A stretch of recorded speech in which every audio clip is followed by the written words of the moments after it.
নমস্কাৰ মই অপূৰ্বলভ গোস্বামী খবৰত আজি শেহতীয়াকৈ শিৱসাগৰ জিলাৰ তেল আৰু প্ৰাকৃতিক গেছ আয়োগৰ মুখ্য কাৰ্যালয় নাজিৰাত যোৱা দিনকিটাত তেল আৰু প্ৰাকৃতিক গেছ আয়োগত বিদেশৰ এটা ব্যক্তিগত কোম্পানীক এখন ৰিগ গতাই দিয়াক লৈ এক উত্তেজনাময় পৰিস্থিতি সৃষ্টি হৈছে। কেইবাটাও দল সংগঠনে যৌথভাৱে এই যিটো মহাৰত্ন তৈল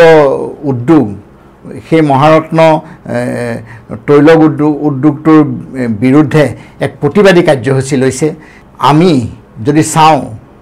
সেই তেল আৰু প্ৰাকৃতিক গেছ আয়োগে বিগত বছৰ ধৰি অসমৰ বিভিন্ন প্ৰান্তত খাৰুৱা তেলৰ সন্ধানত বিভিন্ন কাম কৰি আহিছে। শেহতীয়াকৈ আমি দেখা পাইছোঁ কেন্দ্ৰ চৰকাৰে বিশেষকৈ যিবোৰ আচলতে চৰকাৰী প্ৰতিষ্ঠান ONGC বা অইল ইণ্ডিয়াই হওক বা IOCয়ে হওক, এই যি গুৰুত্বপূৰ্ণ প্ৰতিষ্ঠানসমূহত চৰকাৰে এক অনীহা প্ৰকাশ কৰি কেন্দ্ৰীয় চৰকাৰে ব্যক্তিগত খণ্ডক গোটোৱাৰ এক কৌশল ৰচনা কৰিছে। তাৰ ফলপ্ৰসূ হিচাপে এই অসমৰ ONGCৰ এটা তৈল ৰিগ ব্যক্তিগত খণ্ডক গোটোৱা হৈছে। কিন্তু স্থানীয় ৰাইজে ইয়াক লৈ তীব্ৰ প্ৰতিবাদ কৰিছে দল সংগঠনে। কিন্তু আমি কেন্দ্ৰীয় চৰকাৰক এইটো আচলতে প্ৰশ্ন কৰিব বিচাৰোঁ, 2014 চনত কেন্দ্ৰীয় চৰকাৰ গঠন হোৱাৰ পিছতে অসমক অষ্টলক্ষ্মী বুলি কৈছিলে স্বয়ং প্ৰধানমন্ত্ৰী নৰেন্দ্ৰ মোদীয়ে, যে উত্তৰ পূৰ্বাঞ্চলৰ হৈ তেওঁ কাম কৰিব। কিন্তু শেহতীয়াকৈ আমি দেখিছোঁ 2014 চনৰ পিছৰ পৰা 2017 চনতো সেই সময়ৰ কেন্দ্ৰীয় মন্ত্ৰী ধৰ্মেন্দ্ৰ প্ৰধানে অসমৰ বিভিন্ন প্ৰান্তত বহু তৈলক্ষেত্ৰ ব্যক্তিগত খণ্ডত গোটোৱাৰ এক যুঁজা কৰিছিল। সেই সময়তো আমি সংবাদকৰ্মী হিচাপে আমি বাতৰি পৰিৱেশন কৰিছিলোঁ, ইয়াক প্ৰতিবাদ কৰিছিলোঁ। এই যিবোৰ আচলতে মহাৰত্ন উদ্যোগ লাভৱান উদ্যোগ, কিন্তু শেহতীয়াকৈ এই বিশেষকৈ 2014 চনৰ পৰা প্ৰায়কেইটা উদ্যোগে তৈলখণ্ডৰ দিনক দিনে অৱস্থা বেয়াৰ ফালে ঢাল লৈছে। এনেকুৱা এটা অৱস্থা পাইছেগৈ যে শেহতীয়াকৈ আমি যিটো জানিব পাৰিছোঁ, তামিলনাডুত থকা কাৰাইকালৰ যিবোৰ ONGC ৰিগ আছিলে সেই ৰিগসমূহ বন্ধ কৰি দিয়া হৈছে। এনেধৰণৰ আচলতে বহুখিনি ঘটনা ব্যক্তিগত খণ্ডক হস্তান্তৰৰ এইখন চৰকাৰৰ এক কৌশল বুলি ক'ব লাগিব। আমি আচলতে এইটো আশ্চৰ্য প্ৰকাশ কৰিছোঁ, কাৰণ অসমৰ এই যদি আমি তেল খননৰ কথা কওঁ, আমাৰ ডিগবৈ যদি শোধনাগাৰৰ কথা কওঁ, এছিয়াৰ ভিতৰতে আছিলে প্ৰথম শোধনাগাৰ আছিলে 1901 চনৰ। আৰু তেল আৰু প্ৰাকৃতিক গেছ আয়োগ 1956 চনতে জন্ম লাভ কৰা এটা চৰকাৰী খণ্ডৰ এটা উদ্যোগ। আৰু এই উদ্যোগে আচলতে সেই সময়তো যদি চোৱা যায় অবিভক্ত শিৱসাগৰ জিলাৰ বিভিন্ন প্ৰান্তত ৰুদ্ৰসাগৰ, লাকুৱা, গেলেকীকে ধৰি বিভিন্ন অঞ্চলত ONGCয়ে খনন চলাই বহু খাৰুৱা তেল উৎপাদন কৰিছে তেওঁলোকে। গতিকে ONGCৰ এটা নাম আছে তেল আৰু প্ৰাকৃতিক গেছ আয়োগৰ। কিন্তু এই ONGCক যি আচলতে নিশকতীয়া কৰা এটা প্ৰয়াস বুলি ক'ব লাগিব, কাৰণ অসমত ONGCৰ এতিয়াও 17টা ৰিগ আছে। কাৰণ শিৱসাগৰ জিলাতে 14টা ৰিগ আৰু যোৰহাট জিলাত 2টা ৰিগ আৰু কাছাৰ জিলাত এটা ৰিগ আছে, মুঠ 17টা ৰিগ আছে। কিন্তু এইটো যিটো আচলতে কেন্দ্ৰ চৰকাৰৰ যিটো আজি এই আমাৰ ৰাজহুৱা খণ্ডৰ উদ্যোগৰ প্ৰতি যিটো অনীহা, কাৰণ দেখা গৈছে গুজৰাটৰ বহুত এনেকুৱা ৰাজহুৱা প্ৰতিষ্ঠান ব্যক্তিগত খণ্ড গতাই আহিছে এখন চৰকাৰে। গতিকে এই যিটো আচলতে চৰকাৰৰ এই ৰাজহুৱা খণ্ডৰ প্ৰতি যিটো অনীহা, গতিকে এইটো আচলতে আমি ভাবোঁ অসমৰ ক্ষেত্ৰত এফালে অষ্টলক্ষ্মীৰ কথা কয়, ৰাজ্য চৰকাৰৰ এটা ইয়াত গুৰুত্বপূৰ্ণ ভূমিকা আছে। কিয়নো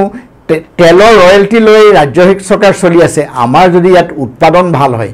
নিশ্চয় আমাৰ খাৰুৱা তেলৰ যিটো ৰয়েলটি বৃদ্ধি পাব। কিন্তু সেইটো লৈ আচলতে দেখা পাইছোঁ ৰাজ্য চৰকাৰেও তেনেকুৱা ধৰণৰ কোনো পদক্ষেপ নাই। কাৰণ কেন্দ্ৰত এতিয়া BJP চৰকাৰ, অসমতো BJP চৰকাৰ, ডবল ইঞ্জিনৰ চৰকাৰ পিছতো যিটো তৈল উদ্যোগ ৰাজহুৱা খণ্ডৰ আজি ONGC নিচিনা উদ্যোগৰ প্ৰতি যিটো ধৰণৰ কেন্দ্ৰীয় চৰকাৰৰ আচলতে এটা সক্ৰিয় ভূমিকা হ'ব লাগিছে মহাৰত্ন এই তৈল উদ্যোগটোক কেনেধৰণে আচলতে আগবঢ়াই নিব পাৰি কিন্তু আমি দেখা পাইছোঁ কেন্দ্ৰ চৰকাৰৰ সেইটো সদিচ্ছা নাই যাৰ কাৰণে আচলতে এই অসমৰ যিটো এটা শেহতীয়াকৈ নাজিৰাত এটা ONGC ৰিগ ব্যক্তিগত খণ্ডক গতাই দি স্থানীয় ৰাইজৰ এটা আৱেগ অনুভূতিক অসন্মান কৰা দেখা গৈছে কিন্তু এইটো আসলে হ'ব নালাগে আৰু কিছু কথা এনেকুৱা ধৰণৰ ক'ব বিচাৰে যে অসমত খাৰুৱা তেলৰ নাটনি হৈছে এনেকুৱা ধৰণৰ কিন্তু আমি আজি বহু বছৰ আগতে ডিব্ৰুগড় বিশ্ববিদ্যালয় মালব্য আসনত থকা এজন ভূতত্ত্ববিদ ডক্টৰ শিশিৰ কুমাৰ দত্ত ডক্টৰ শিশিৰ কুমাৰ দত্তই তেখেতৰ লগত আমি এটা সাক্ষাৎকাৰ লৈছিলোঁ সেই সাক্ষাৎকাৰত দত্তই বিশেষকৈ খনিজ তৈল উদ্যোগৰ ক্ষেত্ৰত অসমৰ প্ৰচুৰ সম্ভাৱনাৰ কথা উল্লেখ কৰিছে যদিও কিছুমান খাত নাইকিয়া হৈছে হয় কিন্তু নতুন নতুন তৈল খাত অসমত এতিয়াও বহুখিনি উদ্ধাৰ হৈছে গতিকে অসমত এতিয়াও আসলে খাৰুৱা তেল প্ৰচুৰ আছে এনেকুৱা ধৰণৰ কিবা আন্দোলন হয় এই ব্যক্তিগত খণ্ড গটোৱাৰ চৰকাৰৰ যিবোৰ সিদ্ধান্ত তেতিয়াই দেখা যায় এটাই কথা কোৱা যে অসমত খাৰুৱা তেলৰ নাটনি ই এটা সঁচাকৈ কেন্দ্ৰ চৰকাৰৰ এই ভূমিকা এক ৰহস্যজনক কাৰণ আমি এইটো দেখিছোঁ এইটো আসলে হ'ব নালাগে আৰু এইটো আসলে কেন্দ্ৰ চৰকাৰে এনেকুৱা ধৰণৰ কিছুমান ঘটনা ঘটি আছে কাৰণ আজি ONGCৰ নিচিনা এই মহাৰত্ন উদ্যোগটো লাভৱান উদ্যোগ কিন্তু এই লাভৱান উদ্যোগটো আজি বিগত আজি কিছু বৰ্ষৰ আগত SPCL তেওঁলোকক গতাই দিছিল SPCLৰ চৰকাৰী খণ্ডৰ উদ্যোগ আছিল কাৰণ তেওঁলোকৰো আচলতে SPCLৰ চেয়াৰমেন বেলেগ বা ONGCৰ বেলেগ আৰু শেহতীয়াকৈ যিটো কেন্দ্ৰ চৰকাৰে এজন আচলতে তেওঁ অৱসৰ গ্ৰহণ কৰিলে আৰু তেওঁ আচলতে তৈল খননৰ লগত কোনো ধৰণৰ তেওঁ অভিজ্ঞতা নাই তেওঁ আচলতে BPCLৰ শোধনাগাৰৰ এজন ব্যক্তি আছিল তেওঁৰ নাম আছিল AK সিং তেওঁক 3 বছৰ কাৰ্যকাল বৃদ্ধি কৰি তেওঁক MD হিচাপে তেওঁক নতুন দিল্লীত ONGC MD হিচাপে নিযুক্তি দিলে আৰু পূৰ্বতে আচলতে CMD আছিলে এতিয়া CMD নোহোৱা কৰি MDক নিযুক্তি দিলে আৰু সেই লোকজন আমি এতিয়াও কওঁ যিটো খাৰুৱা তেল অন্বেষণ বা এনেকুৱা ধৰণৰ ক্ষেত্ৰত তেওঁ কোনো ধৰণৰ অভিজ্ঞতা নাই তেওঁ শোধনাগাৰৰ ব্যক্তি আছিলে কিন্তু এনেধৰণৰ অনভিজ্ঞ লোকক এই এটা উচ্চ আসনত বহাই আসলে এই ONGCক এটা বিপদলৈ ঠেলি দিছে এনেকুৱা ধৰণৰ বহু উদাহৰণ আছে যদি আমি চাবলৈ যাওঁ আমি দেখা পাওঁ কাৰণ এইটো আচলতে কেন্দ্ৰীয় চৰকাৰৰ যিটো অসমৰ প্ৰতি সদিচ্ছা যদি অসমৰ প্ৰতি সদিচ্ছা আছে মই ভাবোঁ অসমৰ যিসমূহ তৈল খাত সেই তৈল খাতসমূহ ONGCৰ দ্বাৰা আৰু এইটোও ঠিক আমি এইটো কথা আমি এইটো উল্লেখ কৰিছিলোঁ 2019 বৰ্ষত যোৰহাট আৰু গোলাঘাট জিলাত ONGCয়ে 240 কোটি টকা ব্যয় কৰিব বুলি এইটো সংবাদ মাধ্যমত বাতৰি প্ৰকাশ হৈছিল কেন্দ্ৰীয় বন আৰু পৰিৱেশ মন্ত্ৰালয়ে এই দুখন জিলাৰ মুঠ 6টা স্থান খনন চলোৱাৰ বাবে আসলে অনুমতি দিছিল তেল আৰু প্ৰাকৃতিক গেছ আয়োগে মুঠ 12টা স্থানত তেওঁলোকে তেল অন্বেষণ চলাব কোনো পৰিৱেশ বিনষ্ট নোহোৱাকৈ কাৰণ ONGCয়ে যোৰহাট জিলাৰ সৰ্বমুঠ 32.11 বৰ্গ কিলোমিটাৰ আৰু গোলাঘাট জিলাৰ 120.5 বৰ্গ কিলোমিটাৰ অঞ্চলত তেওঁলোকে খনন চলোৱাৰ কথা আছিল কিন্তু আজিৰ তাৰিখত আমি যেটো দেখিছোঁ ONGCক ঠিকই কেন্দ্ৰীয় বন পৰিৱেশ মন্ত্ৰালয় বা বন মন্ত্ৰালয়ে নতুন নতুন খাদৰ সন্ধানত তেওঁলোকক অনুমতি দিয়ে কিন্তু যিবোৰ পুৰণা আসলতে তেওঁলোকে তাত তেল পাইছিল প্ৰাকৃতিক গেছ পাইছিল কিন্তু তেনেকুৱা ধৰণৰ সেই ৰিক কিছুমান পৰিকল্পিতভাৱে পৰিত্যক্ত খাত দেখুৱাই শেহতীয়াকৈ আমি চাওঁ যদি এই গোলাঘাট জিলাৰ ধনশিৰি মহকুমাৰ হাজাৰী গাঁৱত প্ৰচুৰ আচলতে তাত প্ৰাকৃতিক গেছ আছিল কিন্তু পৰিকল্পিতভাৱে এই যিটো অঞ্চল পৰিত্যক্ত অঞ্চলটো অনিল আগৰৱালাৰ যিটো বেদান্ত গ্ৰুপ সেই বেদান্ত গ্ৰুপক তেওঁলোকে সমজাই দিলে বেদান্ত গ্ৰুপে বিগত বৰ্ষৰ পৰা প্ৰচুৰ প্ৰাকৃতিক গেছ উৎপাদন কৰিছে আৰু এই প্ৰাকৃতিক গেছ আসাম গেছ কোম্পানীক বিক্ৰী কৰি আছে আমাৰ প্ৰশ্ন এইটো হৈছে যে ONGCয়ে কি ভূগৰ্ভৰ পৰা গেছ নিৰ্গত কৰিব নোৱাৰে কাৰণ ইতিমধ্যে ONGCয়ে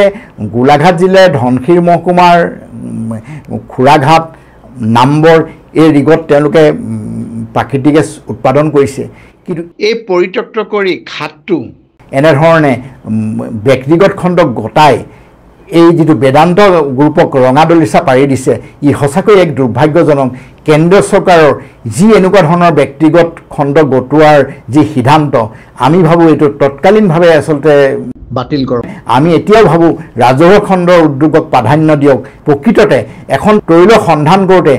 বহু টকাৰ প্ৰয়োজন হয় কিন্তু ONGCয়ে তেওঁলোকে বহু টকা ব্যয় কৰি তেওঁলোকে খাৰুৱা তেলে হওক প্ৰাকৃতিক গেছ তেওঁলোকে উলিয়াই কিন্তু দেখা যায় সেই তেল আৰু প্ৰাকৃতিক গেছ যেতিয়াই আচলতে সন্ধান পায় কিছুদিন তেওঁলোকে চলোৱাৰ পিছতে সেই পৰিকল্পিতভাৱে পৰিত্যক্ত কৰি যিটো আচলতে